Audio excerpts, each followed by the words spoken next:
আসসালামু আলাইকুম everyone, welcome to my channel সাইনাস মম। সবাই কেমন আছেন? দূরে কাছে যে যেখানে আছেন, আশা করি সবাই ভালো আছেন। আমি আলহামদুলিল্লাহ ভালো আছি। তো চলে আসলাম নতুন একটি ব্লগ ভিডিও নিয়ে। আশা করি আপনাদের কাছে ভালো লাগবে। আর আমার ভিডিওটি যদি ভালো লাগে অবশ্যই লাইক কমেন্ট শেয়ার করবেন, সাবস্ক্রাইব করতে ভুলবেন না। পাশে থাকা বেল আইকনটি অবশ্যই ক্লিক করে দিবেন। যখনই আমি ভিডিও আপলোড করব তখনই আপনার সাথে সাথে নোটিফিকেশন পেয়ে যাবেন। তো আজকে ভিডিওটি আমি সকালে নাস্তা থেকে স্টার্ট করেছি। তো ওই যে সকালে আলুর পরোটা খাচ্ছিলাম, এই পরোটাটা খালা বানিয়ে দিয়েছিল। খালা বলছিল অনেক আগেই তার হাতের আলুর পরোটা নাকি খুব মজা হয়, খুব ভালো বানায়। তো বলছি যে আপনি তাহলে একদিন বানিয়ে খাওয়াবেন। তো এই জন্য সে বানিয়েছে। সত্যিই পরোটাটা খুবই মজা হয়েছিল। আমার সাথে আয়নাও খেতে বসেছে। ও কিন্তু দেখাচ্ছে এই যে দেখেন আমার সাথে সাথে। আসলে মায়েরা যা করে তাই কিন্তু মেয়েরা ফলো করে। তো এই যে আমি এটা করছিলাম, সাথে সাথে ওই আমাকেও কপি করছিল। এই যে ওইও দেখাচ্ছিল, আমি যে দেখাচ্ছিলাম ক্যামেরায় সেটাই ফলো করছিল আর কি। তো যাই হোক, নাস্তা করে চলে আসলাম দুপুরে রান্নার কাজে। তো অনেক দিন হয়েছে, প্রায় 5-7 দিন হয়ে আসলো আপনাদের সাথে কোনো ভিডিও শেয়ার করি না। তো ভাবলাম আজকে একটা ভিডিও না দিলেই না। গত সপ্তাহে হয়তো আমি কোনো ভিডিওই আপলোড করিনি। তো এই সপ্তাহের শুরুতে একটি ভিডিও আপলোড করে দিলাম। আপনারা কিন্তু অবশ্যই দেখবেন এবং লাইকও করতে ভুলবেন না। আর ভিডিওটি কেমন হয়েছে অবশ্যই কমেন্ট করে জানাবেন। তো অনেক দিন পর ভিডিও দিচ্ছি, তো একটু বড় তো হবেই। কত কথা জমে আছে আপনাদের সাথে শেয়ার করার জন্য, তো সেগুলো শেয়ার করব। অবশ্যই দেখবেন ভিডিওটি। তো রান্নার ফাঁকে ফাঁকে কিন্তু আমি আপনাদের সাথে অনেক কথাই বলবো। হয়তো আপনাদের অনেকের বিরক্ত লাগতে পারে, কিন্তু কি আর করার আছে বলেন। আমার তো ভিডিওতে কোনো মিউজিক নেই, কথা না বললে তো আর ভিডিও দেখতেও ভালো লাগবে না তাহলে। তো এই জন্যই কথা বলা। তো যাই হোক, এই যে রান্না করছিলাম, আজকে রান্না করব হচ্ছে সিম আলু দিয়ে, হচ্ছে ছোট ছোট চিংড়ি মাছ দিয়ে একটা ভাজি করব। শেষে আমি একটু ধনেপাতাও দিয়ে দেব। আর হচ্ছে মুরগির মাংস রান্না করব। আর সাথে আছে আমার ইলিশ মাছ, পছন্দের মাছ। আসলে আমি মুরগির মাংস তেমন একটা আমার ভালো লাগে না খেতে, তাই আর কি আমি এজন্য ইলিশ মাছ রান্না করছি আমার জন্য। তো এই যে ভাজিটা করে নিচ্ছিলাম। আসলে আমি কিন্তু তেমন কোনো অনেক হাবিজাবি মশলা কোনো বাড়তি ইউজ করি না। শর্টকাট যেভাবে হয়, যেহেতু ছোট বেবি আছে আমার, আমি খুব ঝটপট রান্না করে ফেলি। আমার রান্না করতে কিন্তু সময় লাগে না, যেহেতু কাটাকাটিটা খালাই করে দেয়। তো এই জন্য রান্না করতে খুব কম সময়ে আমার রান্না হয়ে যায়। তো খালাও মাঝে মাঝে বলে, এত তাড়াতাড়ি কীভাবে রান্না করলেন আপনি? তো যেহেতু কুটি করাই থাকে, রেডি করা থাকে সব কিছু, তো রান্না করতে কিন্তু বেশি একটা সময় লাগে না। এরকমও হয় অনেক সময় আধা ঘন্টার মধ্যে আমার রান্না হয়ে যায়, 30 মিনিটের মধ্যেই। তো যাই হোক, আরেকটা সহজ উপায় হচ্ছে আমি 2 চুলায় সবসময় রান্না বসাই দিই। তাহলে হয় কি, রান্নাটা করতে আরও তাড়াতাড়ি হয়ে যায়, সহজ হয়। তো এই যে ভাজিটা করে নিয়েছিলাম, আর পাশের চুলায় কিন্তু আমি মুরগির মাংসটা অলরেডি বসিয়ে দিয়েছি। আর এই ব্লগটি কিন্তু হচ্ছে ছুটির দিনের। সেদিন অফ ডে ছিল আপনাদের ভাইয়ার, দোকান বন্ধ ছিল সপ্তাহের মাঝে। কিন্তু স্যারদের কিন্তু স্কুল খোলা ছিল, কারণ ওর স্কুল কিন্তু কোনো সরকারি নিয়মে নেই। তারা হচ্ছে এটা মিশনারি স্কুল ওদের, তাই কোনো সরকারি নিয়ম মেনে কিছুই চলে না। কিন্তু আপনাদের ভাইয়ার এটা সরকারি বন্ধ ছিল। এরকমও হয় অনেক সময়, আপনাদের ভাইয়ার দোকান খোলা থাকে কিন্তু স্যারদের স্কুল অফ থাকে, আবার ওর স্কুল অফ থাকে, আপনাদের ভাইয়ার দোকান খোলা থাকে।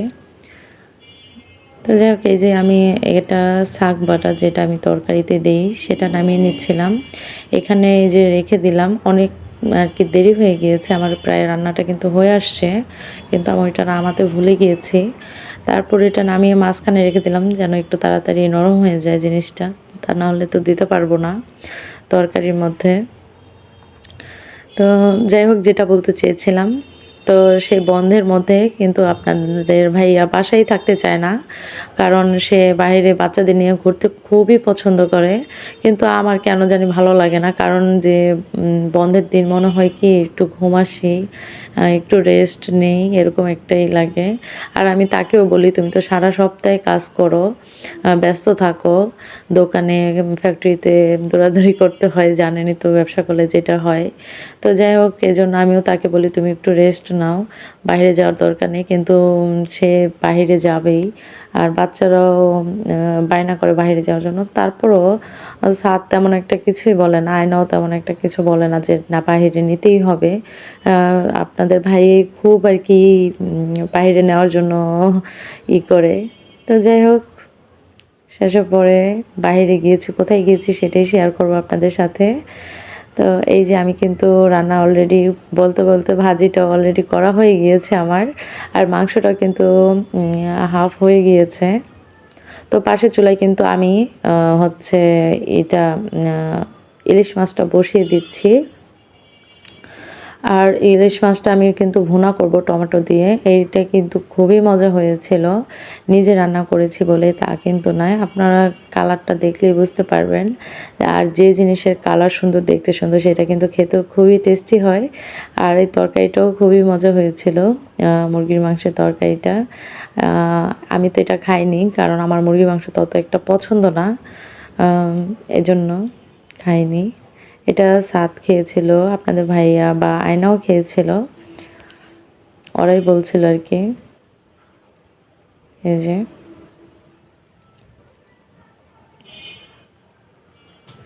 তো এই তরকারিটাও খুবই টেস্টি হয়েছিল।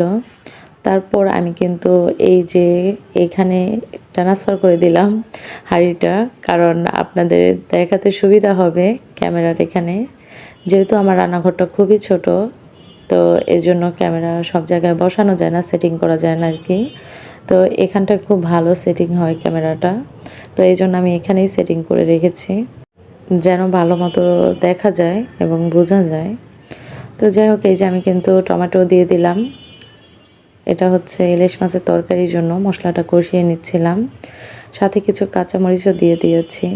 কেন জানি ইদানিং আমার কাঁচামরিচ, তরকারির কাঁচামরিচ যেটা হালকা হাফ সেদ্ধ হয়, সেটা আমার খেতে খুবই ভালো লাগছে।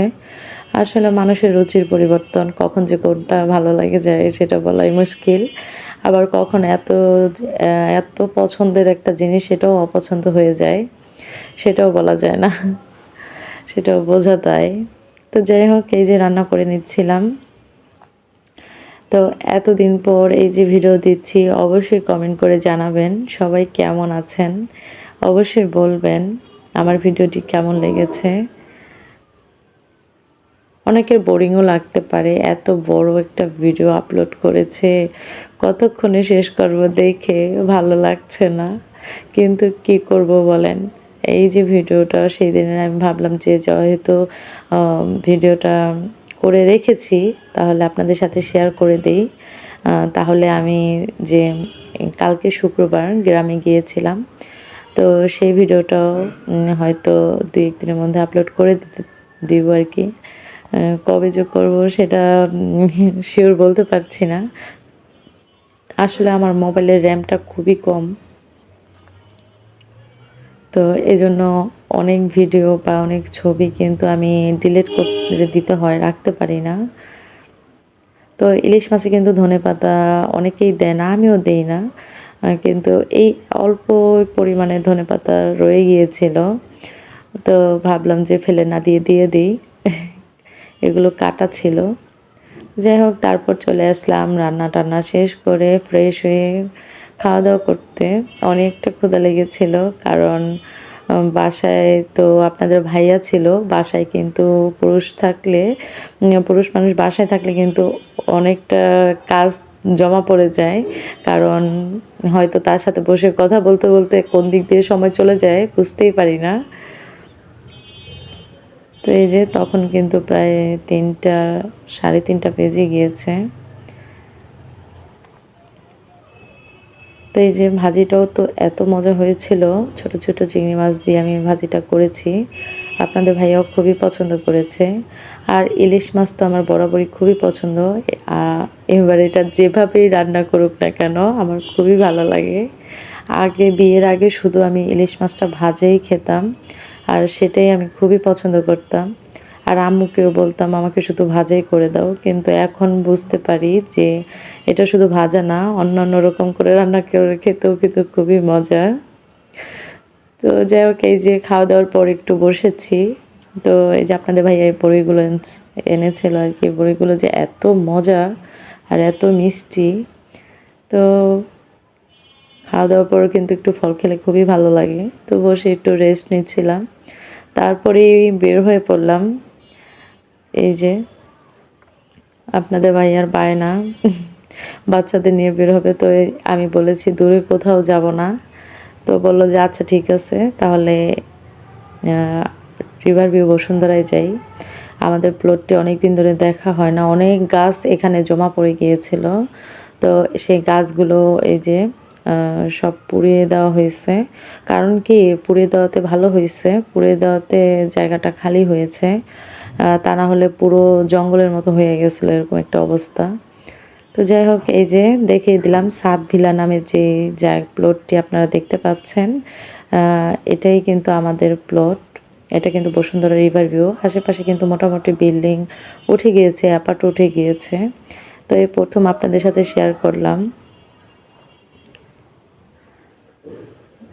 আর আশেপাশে এই বিল্ডিংয়ের খুবই সুন্দর হয়েছে।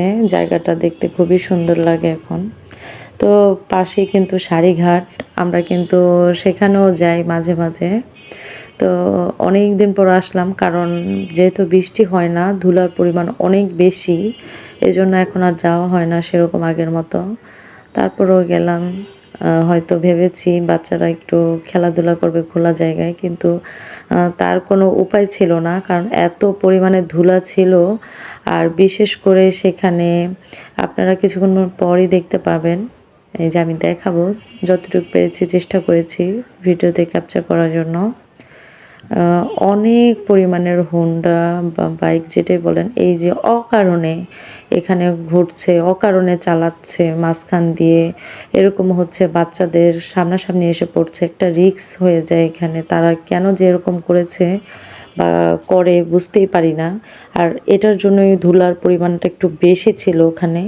তো আমার মেয়েটা এই যে বলটা হাতে নিয়েই বসেছে। কারণ ওই কিন্তু এই বলটা ছাড়তেই পারেনি, খেলতেও পারেনি। কারণ কি ওখানে যে ধুলার পরিমাণ এত ছিল এজন্য উম আর হুন্ডাও আইসা পড়ে বরাবর বাচ্চাটার মুখামুখি। এজন্য ওই বলটাও নামিয়ে খেলতে পারেনি। হাতে নিয়েছিল বলটা। তো এই ধুলার জন্য বেশিক্ষণ থাকতেও পারিনি, এসে পড়েছি।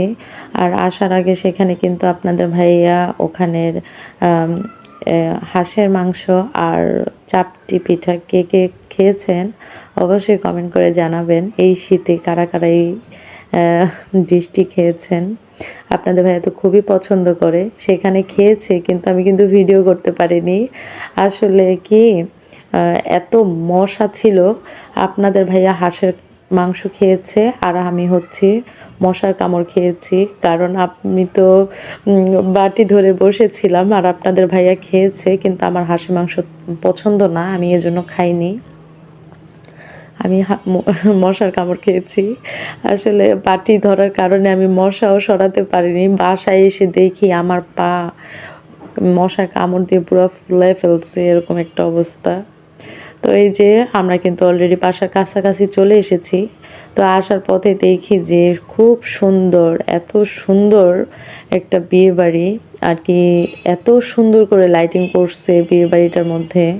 আর আপনারা ভিডিওটি দেখলেই বুঝতে পারবেন। আমি কিন্তু একটু কাটিনি। শুরু থেকেই যে দেখাচ্ছি আপনাদের এটার লাইটিংটা অনেক সুন্দর করেছে।